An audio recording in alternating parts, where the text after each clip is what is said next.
What's going on, internet friends? Steemit, YouTube, Reddit, Vote, Facebook. You know who you are out there in the internet worlds.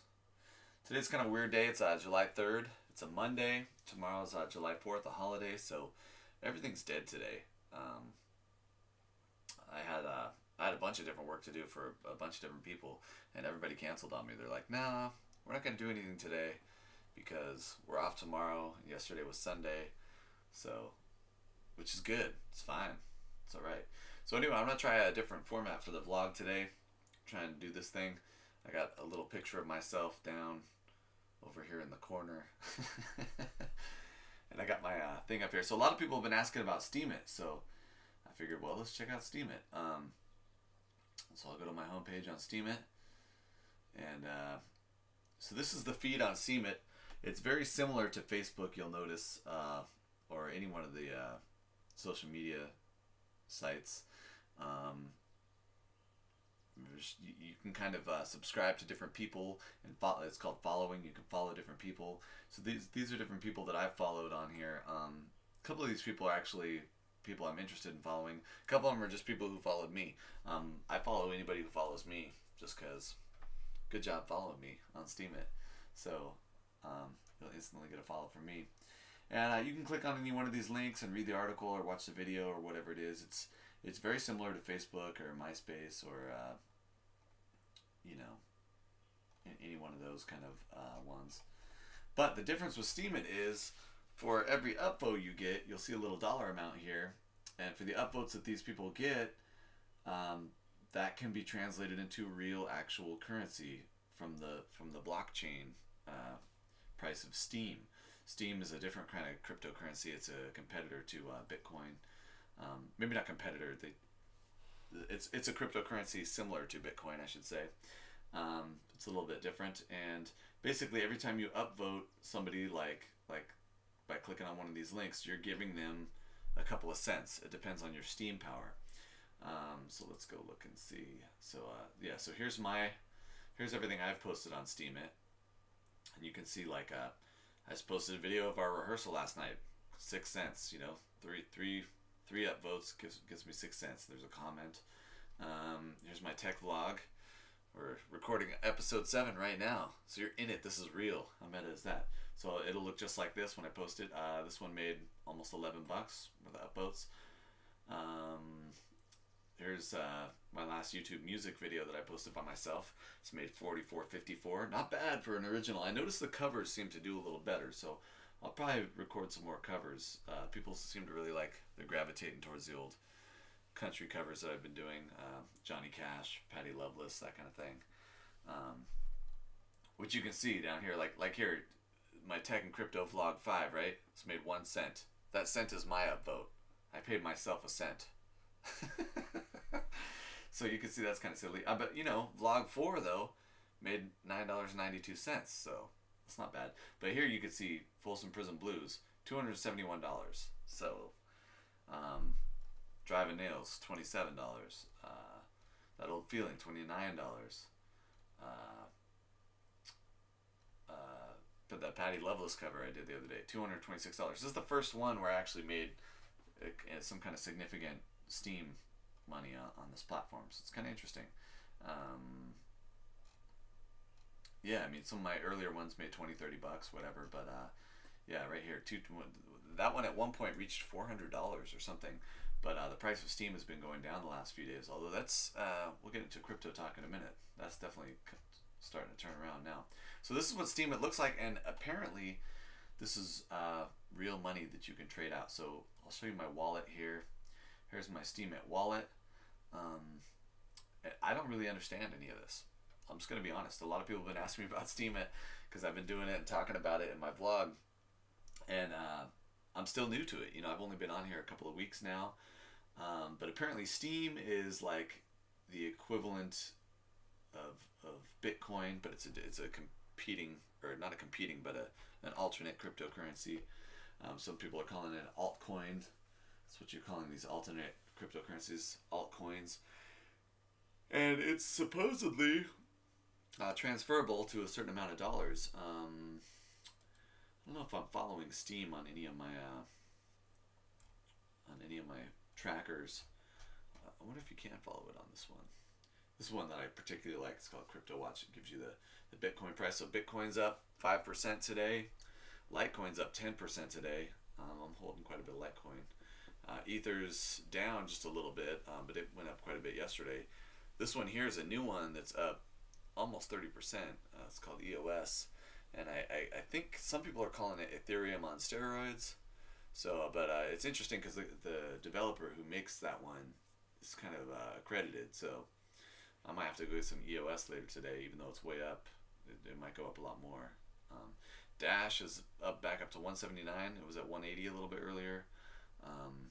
Ripple's still going up. Ripple's been going up and up and up, which I don't really like Ripple. That's like, you know, an actual corporate bank currency, but the way it's been going up, it makes sense to hold some as an investor, right?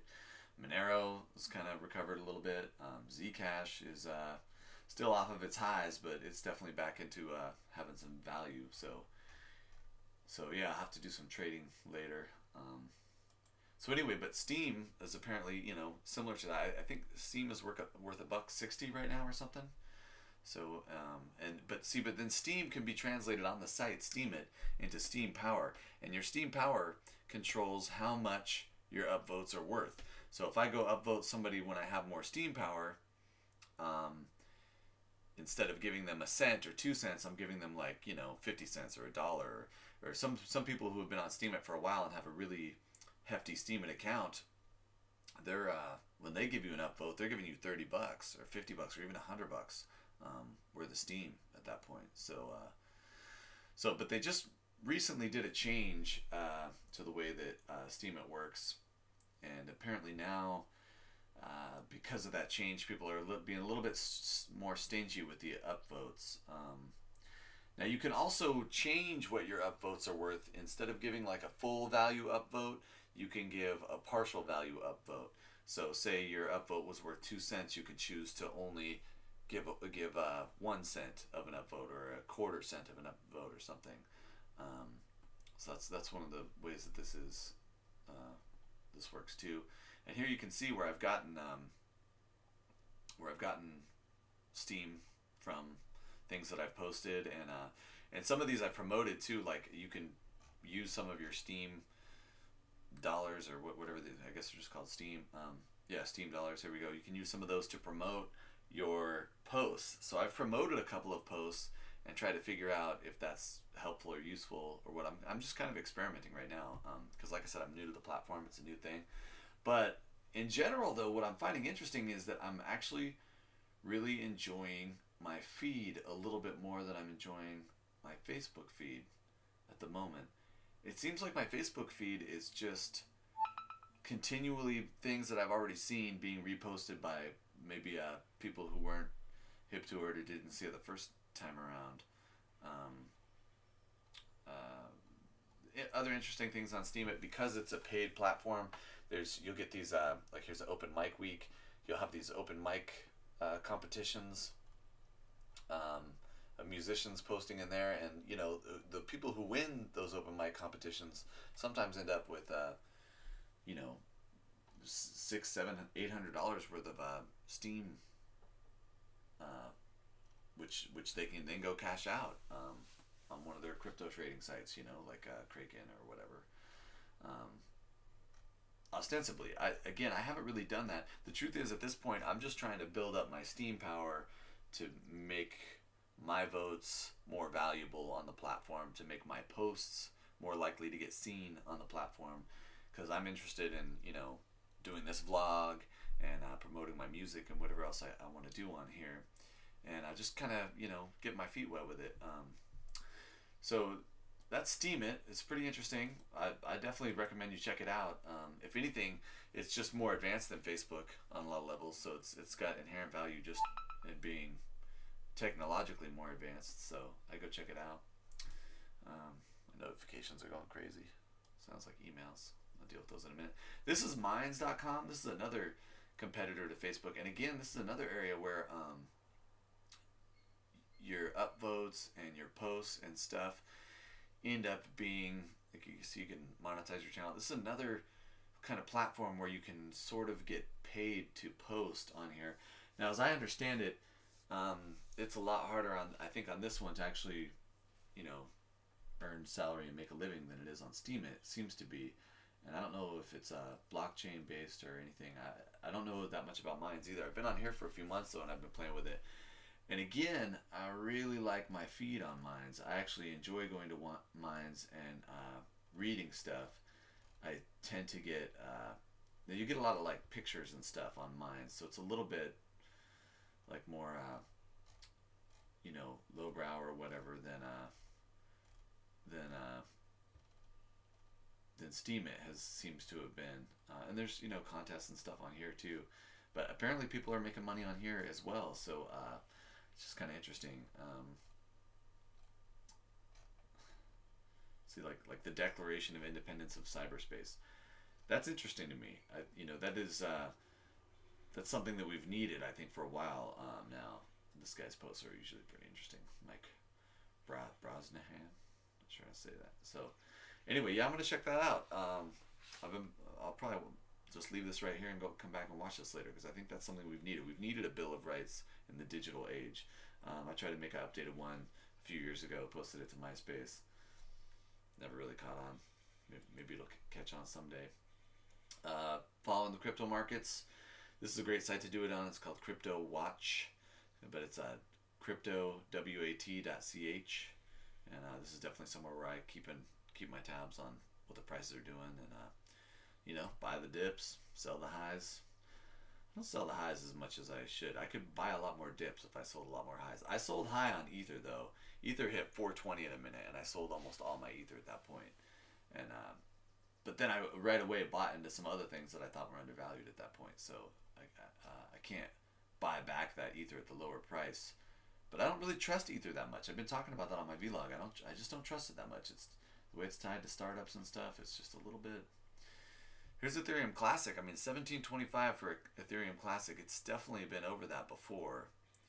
And I don't see any fundamentals why this should be as low as it is, other than it's just, you know, based lack of popularity. But it's one of the most commonly accepted ones. I mean, Ethereum Classic's great, man. I would definitely hold on to a couple of those. I think it's worth more than 17 bucks. Litecoin is really high right now. It's doing very well, and it should be. I mean, I've been using Litecoin for most of my online transactions, doing the Genesis mining thing, all that sort of stuff. Yeah, so let's talk tech for a minute. Record-breaking 45 qubit quantum computer simulation running at NERSC. This is crazy, because when we get to the point that we start having 45 qubit quantum computers, you're going to be able to really dominate conventional computers processing wise for a lot of things. So yeah, we live in the future. Quantum is happening. I think with the advent of quantum computers, once we get to where we're actually selling those on the market and you can actually go buy a quantum computer and stuff like that, we're going to start seeing some incredible advancements in AI and robotics. At that point, I think that most of the kind of blue-collar, busy work jobs that humans have are going to go away very quickly. Because one of the things that AI struggles with currently is not just the algorithms are poorly designed, which is true. We don't really understand how to make good algorithms yet for AI, and that's why we've struggled so much with voice recognition and driving cars and stuff. But a big part of it is really just the brute force CPU power. And even though CPU power has been going up exponentially, and computers are much more powerful every day than they were the day before, we're just never going to get, I mean, this is going to be a huge upgrade moving over to quantum computers, as far as, especially from what I understand, for the type of algorithms that are going to be needed to do a better job of figuring out you know, the best path to take when you're driving, voice recognition, basically some of the things that humans are kind of inherently good at. Quantum computers are going to be able to be much better at very quickly compared to conventional computers. So yeah, it's happening. Now this is just a simulation, so, but being that it's a simulation that looks like it's based on some pretty valid real numbers, you know. Okay, so this article here says, how close are we to realizing a true working prototype? If you can deploy one that's got 49 qubits, you'll be able to match the computing power of today's most powerful supercomputers. So, I mean, that's crazy. So we're talking about one chip being the same as like a whole football field worth of current computers and chips. And really it's a little bit different than that too, because with classical computers, you're dealing with ones and zeros. With quantum computers, you're dealing with 0 to infinity and all numbers in between. So again, it's just it's very interesting to be alive when we are right now. So I don't know how close we are to actually having a real 45 qubit computer, but I know the last I read is on the quantum computers, they've got, you know, 8 and 12 qubit ones that they're doing now reliably in the lab. So 0.5 petabytes of memory, 0.428 petaflops. I mean, these numbers are crazy. Crazy.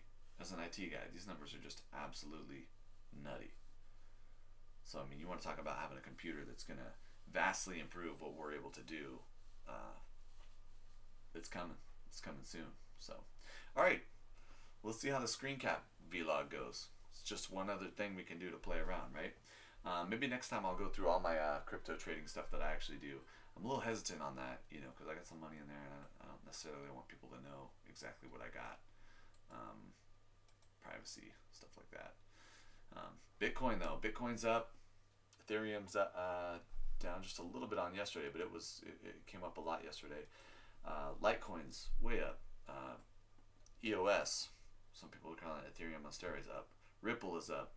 Ethereum Classic is down just a pinch from yesterday, but it's back up again from where it was a few days ago. Monero, Zcash, almost everything is up right now. So it looks like the crypto market is starting to bounce back from that little bubble that popped in early June. So what does that mean? Should have bought last week. Should have bought 4 or 5 days ago. I wouldn't sell right now. I think that the markets are going to be going up again more. I don't know. Maybe there's some coins I'd sell right now, but I'm not seeing one. Yeah, so maybe next time I do the screen cap one, we'll do some more crypto stuff, and I'll show you actually how to do some trading and stuff. I know some friends and family have been asking me about that. So yeah, but there's steemit. Check it out. Have fun. And keep surfing, internet fam.